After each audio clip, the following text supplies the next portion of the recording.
fjalës. Sigurisht më ka drejt në këtë pikë. Tash ai është diktator i një vendi komunist.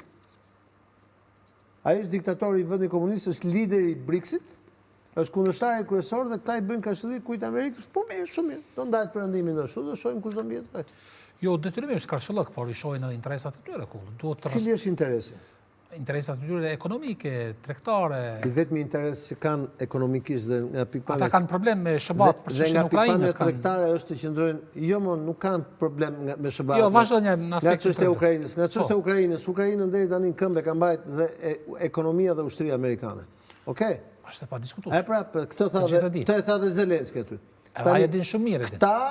Këta i thonë Trumpit që jo, ne jemi në OKB, jemi NATO dhe ne edhe Slovenia ka drejt në NATO për t'i vënë veto Amerikës. Edhe Malizi, edhe Maqedonia, e diti këtë gjë.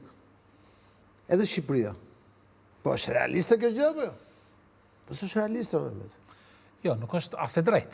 Jo, po s'është realiste një herë, pastaj e drejt apo jo është histori tjetër. Pra, jo, nëse flasim edhe për nëse do flasim për parime, i rrim parimeve deri në fund. Por këtë mekanizëm kanë vendosur ata vetë. E kanë pranuar ata vetë. Nëse do flasim për parime, i rrim parimeve deri në fund. Ai po thotë, ju më dërgoni mua në kuadër të NATO-s kush 20 dhe kush 30 ushtar në Groenland, thotë, po në Groenlandën e marr vetëm me gardën e JOA-s, atje ku shkoi Bashkimi Joshari, generali i Kosovës në vizitë. Vetëm ata e marr Groenlandën, thotë. Pa le të çojë Ministrinë e Luftës, se Pentagoni se qumë Ministri i Mbrojtjes, po e luftës.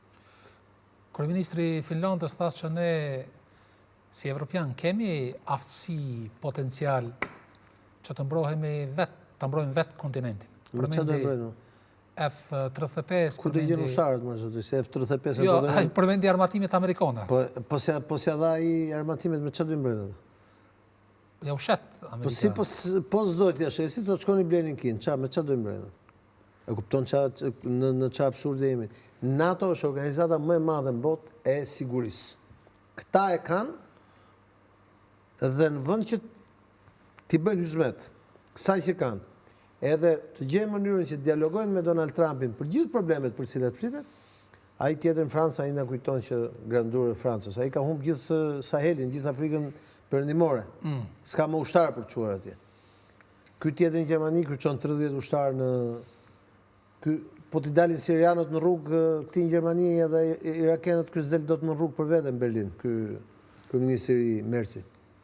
Kjo Italisë u të regu pak më më, kjo tha, ne tha ngeli me aleat Amerikës, tha unë kam një penges tha nga kushtetuta, tha po do të diskutojmë, do shojmë dhe me gjukatat e tjere tjere.